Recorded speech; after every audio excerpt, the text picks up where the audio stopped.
The leaders of tomorrow are demanding changes today. In the face of yet another school shooting, there is something different about their protests this time. Absolute chaos, honestly. It's when your fight or flight situation kicks in and you're trying to stay calm and you're trying to think of it logically, but it doesn't happen because you know that your friends are being shot at inside. Today on Context, we look at how a few students in Florida have helped galvanize the public outcry on gun control. I'm Lorna Duick, and this is Context.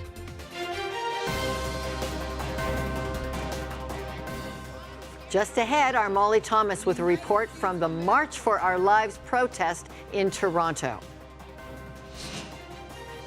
His daughter, along with the cameraman, were shot and killed on live television. We speak with Allison Parker's father, who is now, in Allison's memory, an outspoken advocate for gun legislation. Columbine shooting survivor Craig Scott explains that while protests are good, he says they aren't the answer to ending gun violence in schools. Kate Shellnut speaks to us on how Gen Z connects with God as they take their fears into March for Our Lives and the Never Again movements. Okay, lots to cover. Well, let's go now to our Molly Thomas, who was at the Youth March in Toronto and caught up with students there, including a Parkland, Florida student who was in Toronto to visit her father. Here's Molly.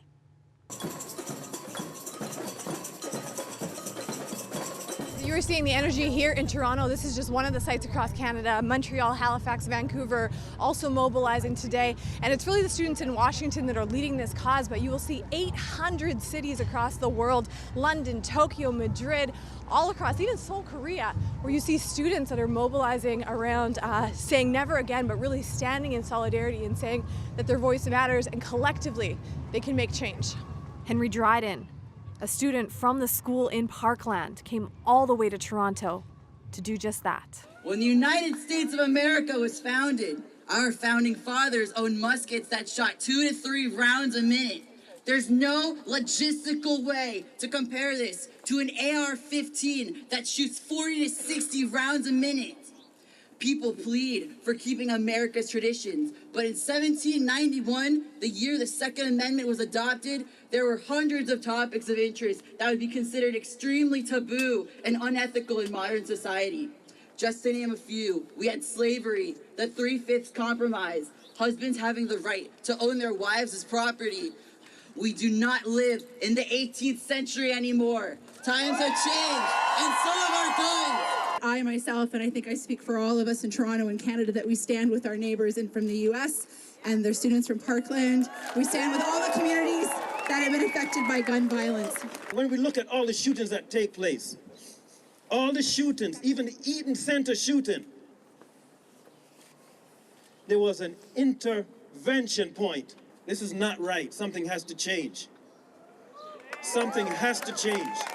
This event really piggybacking off of the national student walkouts, which really happened across North America, and it's students that is keeping this issue in the public consciousness. You think of Google Trend Analytics, which showed us that weeks after the Parkland shooting, one of the most Googled phrases was gun control. Usually after mass shootings, that's just a couple days where that happens. You look at primetime U.S. networks that are focusing in on students and keeping this story alive. For the first time in U.S. history, this may be the time where people are at least open to learning and talking about this subject. And as one side profoundly said, you can put a silencer on a gun, but you can't put a silencer on the voice of students. Why do we have to be the ones to do this? Why do we have to speak out to the Capitol? Why do we have to march on Washington just to save innocent lives? They say that tougher gun laws do not decrease gun violence. We call BS! They say a good guy with a gun stops a bad guy with a gun. We call BS! Guns have long scared our children, corrupted our adults, and publicly silenced our government. The people demand a law banning the sale of assault weapons. The people demand we prohibit the sale of high-capacity magazines. The people demand universal background checks. Stand for us or beware, the voters are coming. We're standing here in front of Queen's Park in Toronto, Ontario with one of the students from Marjorie Stoneman Douglas High School, a student that wants to remain anonymous. First of all, I'm so sorry for everything you've gone through. You came here today. Why do you want to remain anonymous in the midst of, so many people speaking out? Today I came out as anonymous because this is not my story alone. It's not my name that should be remembered. It's Douglas's entire legacy that should be remembered. Today I represent Douglas and I represent the bigger cause and the bigger issue. This is not my fight alone, it's all of ours. I'm a warrior. I'm stronger than I've ever been. You sang a song today about being a warrior. You were in that school when that shooting took place? I was, yes. What was going through your mind? Absolute chaos, honestly. It's when your fight or flight situation kicks in and you're trying to stay calm and you're trying to think of it logically, but it doesn't happen because you know that your friends are being shot at inside. I sang Warriors today because it's our story. It's about a school of 3,000 warriors that have been built out of this outcome, and it's also to commemorate the 17 warriors that we lost. You mentioned one of your good friends that was killed. There hasn't been a day that I haven't thought about her, and everything I do, like I'm doing my homework and I can hear Carmen complaining in my ear, and I'll be singing, and she was the only one in our friends group who wasn't tone deaf. She's everywhere we go, and we do this for her, for the 17, for everyone who's been affected, for everyone we've lost. There's so much anger from the students that we've seen, that's turned into action, beautiful action. What would be a win for you guys, for your classmates, after something so huge like this, like the national walkouts, like the fact that you're protesting and marching across the world? It's for our leaders, those who are supposed to protect us, to actually protect us, to listen to what we have to say, and to acknowledge that something needs to change for it to get better. What happens if, the three things that you students want so desperately, what happens if that doesn't come through? We keep fighting. We keep going until we see change that's going to make us truly safe. Because we want to feel safe at our schools. We want to be able to live normal lives again. We don't want a new normal. We want normalcy. Thank you for all you do. Thank you for coming to Toronto, making it a part of something great here. Thank you for giving us the opportunity to use our voices, because without people like you guys giving us support, without the thousands of people who came out today to support us, we wouldn't have our voices. We will take the big and we will take the small, but we will keep fighting.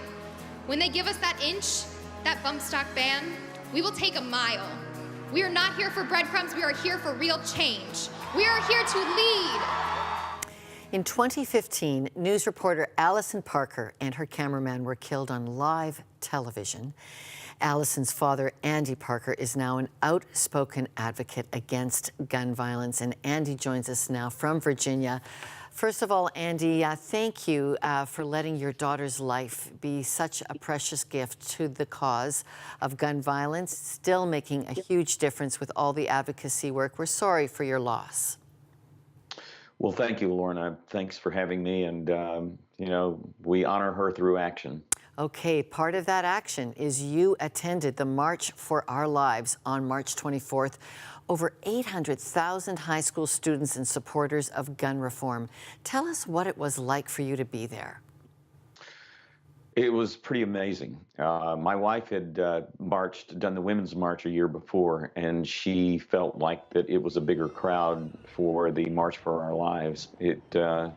I guess one of the CNN crews, we did an interview with CNN, and one of the guys from the crew said, "This is not now a march, it's more of a stand in place," because there were that many people there. But there were, kids, adults, there were people from all over the country. It was pretty electrifying. Now, having been in the advocacy work for as long as you have been, what's different about this youth movement? Well, this movement's been going on before I ever joined it, before I ever became, one of the club members that with a club that no one wants to join. But the difference is, and I think that, just backing up for a second, I think that the way Allison was killed and the visibility and the horrific visibility of it, I think that changed the equation, because candidates in the United States started talking about guns. But then, of course, it drags on, and you think, well, is anything going to get done after the Umpqua shooting, after the Pulse nightclub shooting. They just kept going on, but it was still in the conversation. The difference is this time is that these weren't elementary school kids like the ones at Sandy Hook. They were they're from an affluent community. They're articulate, and they are ticked, and they're not going to let this go. They put this thing together on their own pretty much in in a little over a month. Andy Parker, your daughter would be proud for your activism. Thank you for joining us today. Thank you for having me, Lorna. That was Andy Parker, the father of Allison Parker, joining us from Virginia. Please raise your hand if you have been affected by gun violence to honor the ones you have lost.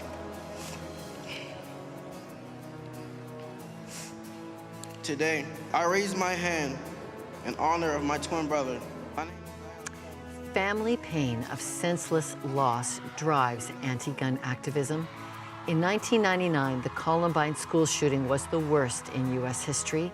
There have, of course, tragically been many more since. Sheldon Neal speaks now with a survivor from Columbine who dedicates his life to helping the most vulnerable, the students. Craig Scott knows all too well what it means to have life forever changed at the hands of a gun. He survived the worst high school shooting in U.S. history at Columbine High School. His sister, Rachel Joy Scott, did not. Craig Scott joins me now from Denver, Colorado.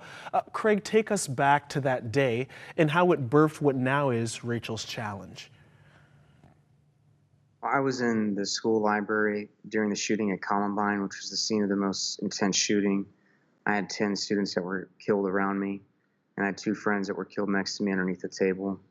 I barely escaped with the other students, and later learned that same day that my sister Rachel was the first one that was killed. My family since then has started a program for schools to try to affect school culture, and it's called Rachel's Challenge, and we share writings that my sister left behind about stepping out in compassion to show kindness and start a chain reaction, and developed challenges based on life lessons that we learned behind the Columbine shooting. Now, March for Our Lives, student-led massive rallies for gun control held worldwide, here in Canada, all around. What goes through your mind when you see young people taking to the streets like they have? I think it's amazing that students want to do something, that they want to take action, and that's something that we haven't seen after a lot of these school shootings, is students being so vocal. I am for legislation that deals with guns to help make things harder for people that have bad intentions, whether that's banning certain weapons or assault weapons, universal background checks. But I think that those issues aren't the deeper issues that are happening. I think the deeper issues are happening with students themselves. And so that's what I'm focused on. I think that you have issues, and then you have principles, timeless principles that all of us can agree on, that connect us. And that's what I'm focused on, is promoting and focusing on those principles. And that's what I challenge students with across the country. And I know we've chatted even before this interview, you've said that even though well-intentioned with the student protests on the street, the marches, it's more of a soul change, a heart change, something more intrinsic that must take place. Can you unpack that, what that actually looks like, the difference between just walking on the streets and a soul deep shift that has to take place? Absolutely. I mean, laws and legislation may need to change, and that's great, but we can work towards that. But laws don't change a person's heart. Government doesn't change our culture and the hearts of students today.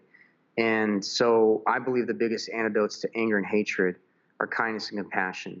And I believe what reaches out to a student that is in such a dark place, that they're feeling so disconnected and isolated and so filled with anger, what reaches that student?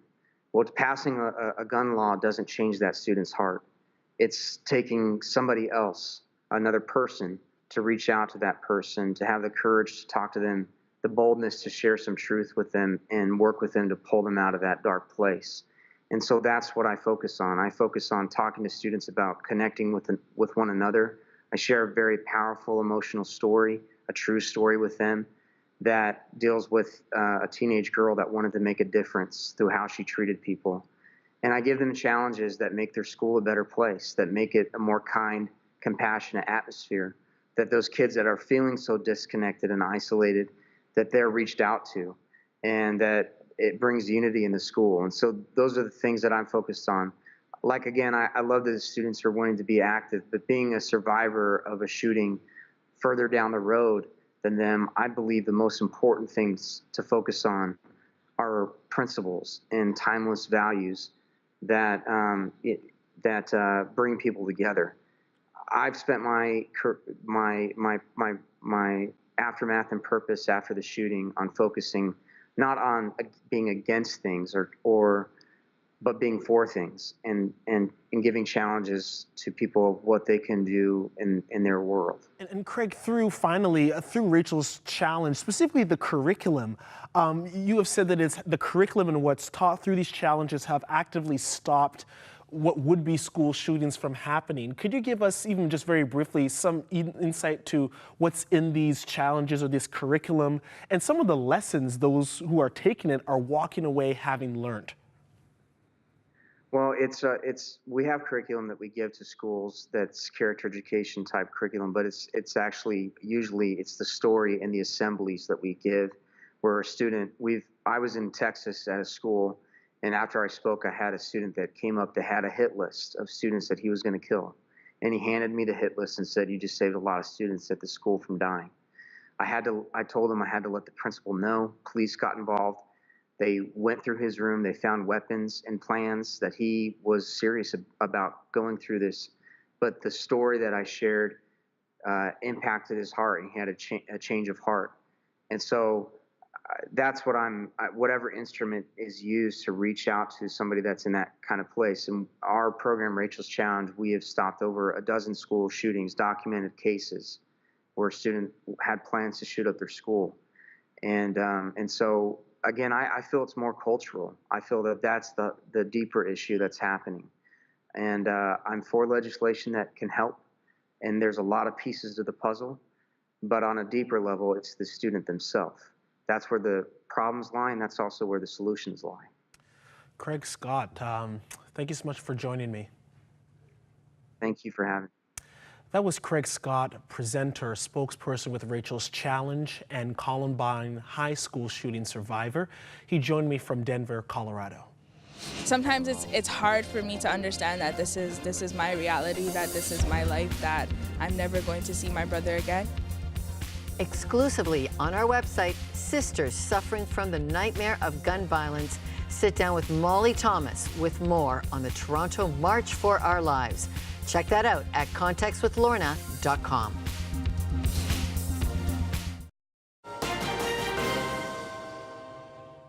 The Second Amendment in the U.S. is considered and fought for as almost a sacred right. Molly Thomas now with a student perspective after living on both sides of the border.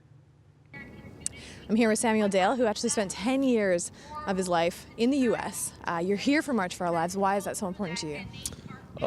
It's important to me because of a lot of different convictions. I think the desire for a peaceful and loving society that I live in, as well as my neighbors to the south.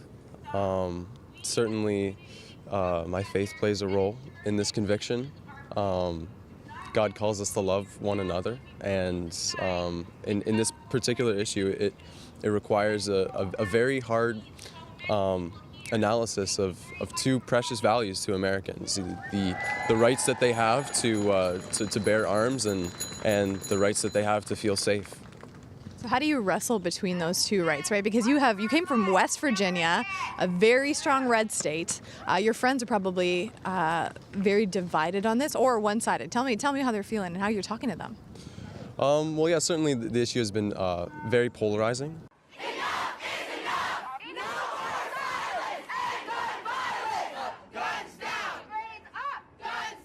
Nearly all of my friends in the States would would advocate for maintaining those rights, because the Second Amendment rights are very precious to the American identity and to their way of life, as it's quite clear to see from a bit of a setback as we're here in Canada.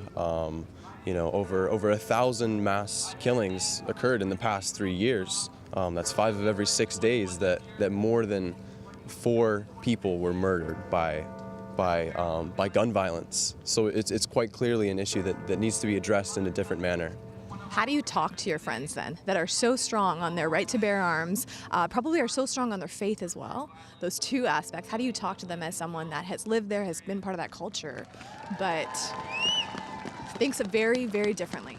Certainly. Well, I think you have to talk to them with love. That's where it has to start. Finding the common ground, which is increasingly more difficult, has been divisive, particularly this issue with my friends in the United States. I certainly haven't shied away from letting them know how I feel about what needs to be done to end gun violence, or to mitigate it, to reduce it in some way, because it breaks my heart every time I see violence and mass killings occur in public schools, in institutions where we are meant to foster and develop knowledge and love and to learn how to treat one another. It saddens me to see that that's been turned into a place of terror.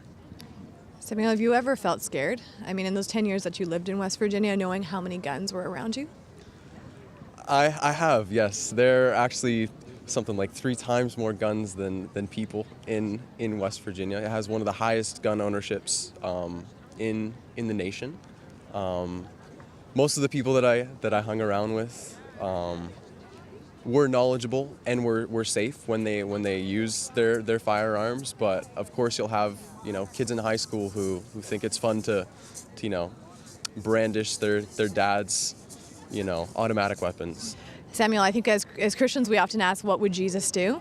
We're at March of Our Lives. Do you think Jesus would be walking in the streets? Do you think that he would care about this issue? I certainly think he would care about this issue.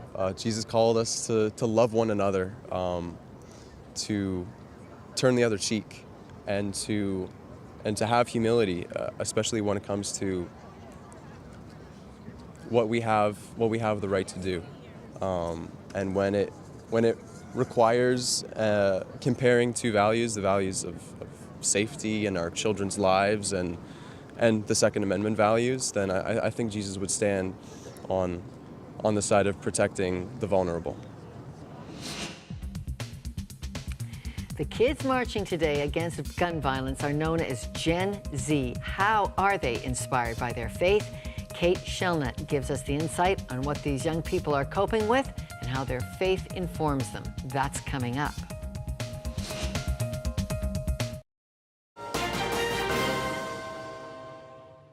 March for Our Lives is inspired by Generation Z, the lesser-known cohort to its neighboring millennials. Gen Z are teens born 1999 and later. Kate Shellnut has studied Gen Z, and Kate is an associate editor with Christianity Today. Hi, Kate. Thanks for being with us.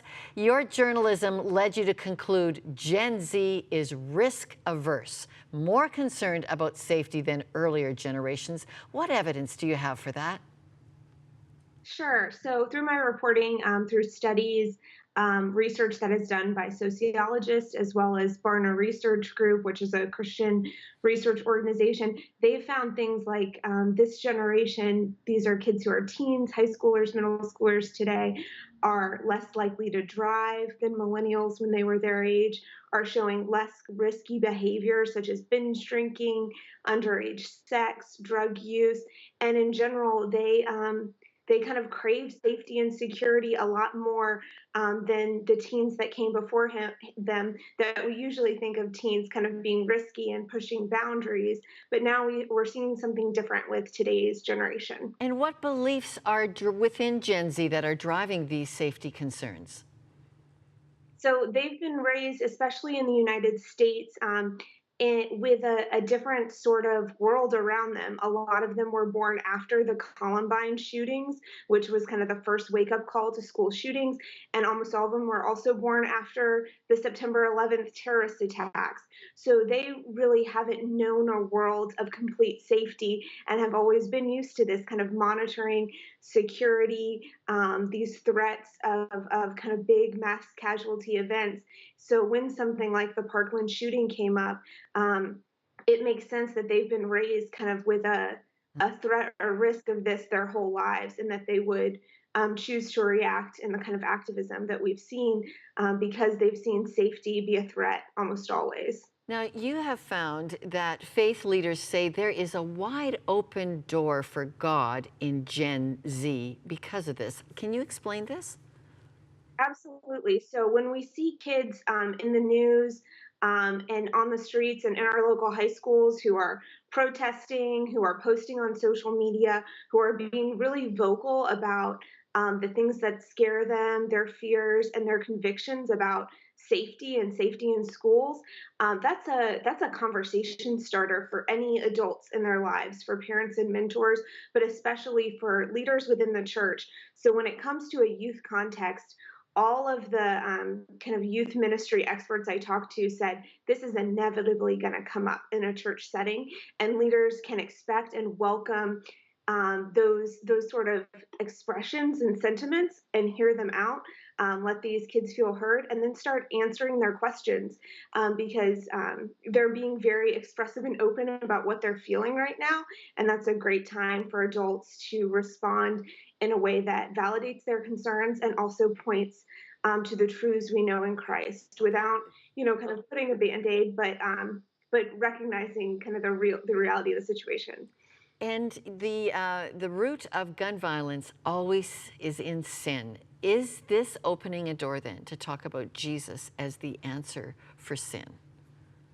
Absolutely. I mean, I think kids, when they see a lack of safety, when what they're recognizing is in the end a sense of brokenness in the world. So I think there's a lot of common ground to talk about that brokenness, and even as we see this generation skew more secular, skew more morally relativistic, this is a chance for those principles that we know from the gospel, from the Bible, to be introduced with a bit more clarity, to say, here's kind of how we have a sense of moral right and wrong through Christ and through our knowledge of the Word. So there's a structure that we get to bring in there that really responds to and acknowledges the reality that they see and are frustrated by in the world. All right. Well, Kate Shellnut, for researching Gen Z, thank you very much, and thank you for joining us today. Thanks for having me. That was Kate Shellnut, the Associate Editor of Christianity Today. When a handful of students can activate 800 cities into youth marches and cause a global alarm, there's a powerful lesson at work: the importance of a young person's courage. The Bible is full of examples of how God mobilized youth for historic moves. Joseph in fighting famine, Esther in fighting genocide, David fighting Goliath, Mary for a life given to Jesus. The list goes on.